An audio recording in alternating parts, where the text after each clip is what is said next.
Hi guys, this is Rayne Jarabo and you're watching Rayne Vlog.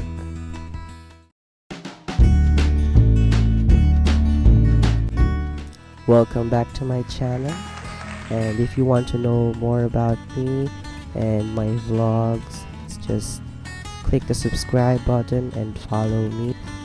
I'm sorry if my voice is like this right now, and I'm sorry for the background. I have no other location to shoot because we're in a quarantine period.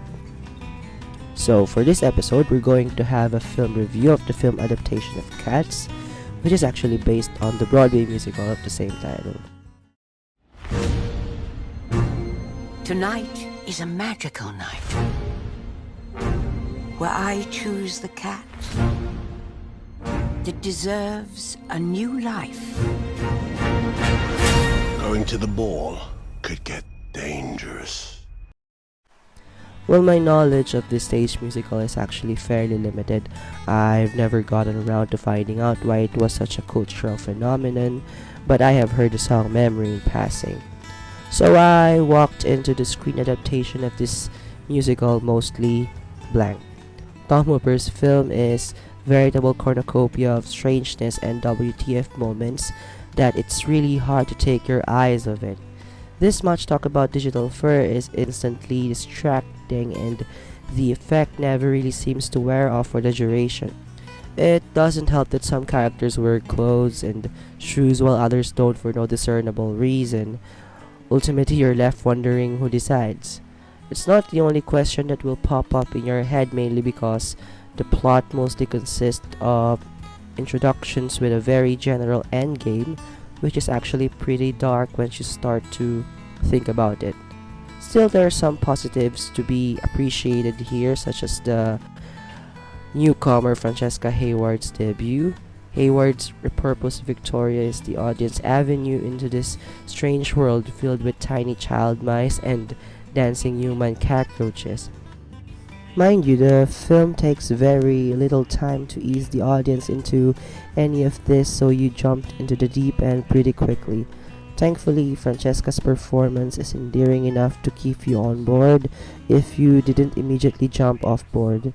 Her ballerina skills are on full display through the seemingly endless song and dance sequences. The bigger names all have varying levels of success with their characters as they go full feline. Ian McKellen and Judi Dench bring an air of respectability to the whole thing, with each having a moment to shine in the latter portions of the film. Meanwhile, James Corden and Rebel Wilson play into the whole silliness of the whole thing. It works sometimes, but when it misses badly. Jason Derulo seems to be doing his own thing, particularly during his main song early on. Idris Elba is all in from the start, but is never given enough screen time to really leave a proper impression outside of leaving you confused.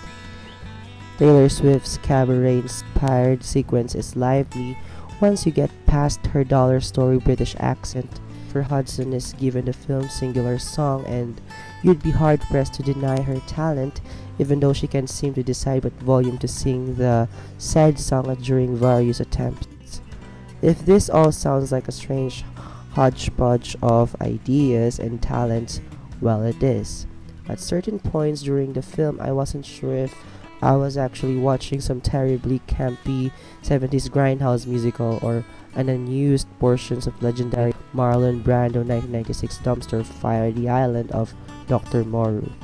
At the same time, you sort of appreciate the audacity of the whole thing, like going full bore into the feline mannerisms, so much neck cuddling and nose kisses, while dealing a story is mainly about cats vying for the opportunity to die and move on to the next life. I would actually give a rate of 7 over 10 because I think the mise en scène and the cinematography is not my thing. Well, the story, well, actually, there's really no plot of this musical, but it's actually cute because these are cats. I love cats. So That's it for now. This is the film review of the film adaptation of Cats. And yes, you can follow me through my social media accounts and hit the subscribe button for more updates. This is Rayne Jarabo, and you're watching Rayne Vlog.